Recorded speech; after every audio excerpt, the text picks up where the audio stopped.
I wanted to hear a testimony. There are a lot of testimonies. The first one I want us to hear is an interesting testimony, and it's interesting because I first put a picture of somebody on Facebook who had what we call a pempem store.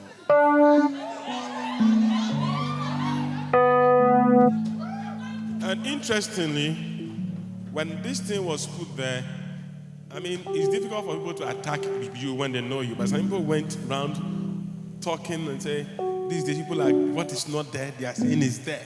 You cannot give God glory when he doesn't deserve it. God takes his own glory. So I said, okay, to prevent just the picture, let's have a video. Can I hear an amen? So we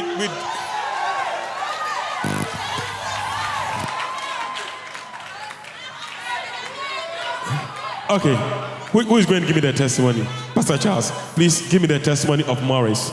Hallelujah. If Morris is around, Morris, please step forward and let's hear what Pastor Charles has to say. And hear me. Let me tell you this. One day Jesus healed a blind man. And the Pharisees didn't understand it because they are far to see. So they asked Jesus, and he said, he prayed for somebody, and they went to look for the mother of the boy. And they asked the mother of the boy, is it true that your son was healed and is well? The mother was wise. He said, my child is old. He is of age. Let him talk for himself. So this one, the person is here. Pastor Charles, what happened? Tell me. Our brother Morris here said when he finished high school at 18 years, he began to realize that the hair on top of his head began to vanish. 18 years? Yes, at the age of 18. 18 years. Sure. And he said that actually baldness runs in their family. Baldness runs in their family? Yes. So the father went bald at the age of 45, thereabout, in his 40s. Okay. So when the father saw him at 18, the father said that because he was a bad boy in school, it is God that has visited that baldness to him early. Wow. That's what the father told him. Yes. And I'm coming. This is, in other words, this is in the family genes. Yes. It is hereditary. You inherit it. Yes. Like father, like son. Yes. Okay, let's go on. So he came to church, and you remember one day you were praying, so you wanted to do a creative miracle. And that if people who are slim want to grow fat, or those who are fat want to grow slim, or those who don't have hair want to have hair, should come forward and you pray for them. And you remember coming forward and you laid hands on him and you prayed for him. And to the glory of God, the hair began to grow. Are you there like that, or you want to give God praise? Can I tell you this? Interesting, this is not the first one. Neither is this the second one. It has been happening. And today your own will also grow. We have ladies in this church whose hair has grown that they don't need attachment again. Now, are you done with his testimony? Yes. Yeah. Now, Morris, let me ask Morris some few questions. When the hands were laid on you, what was happening to you? My scalp began to feel itchy. Itchy. Your scalp began to. Most of it, when your saw is dying, the place begins to itch. That's my little medical science I can think of. So when hands was laid, how would your scalp start itching?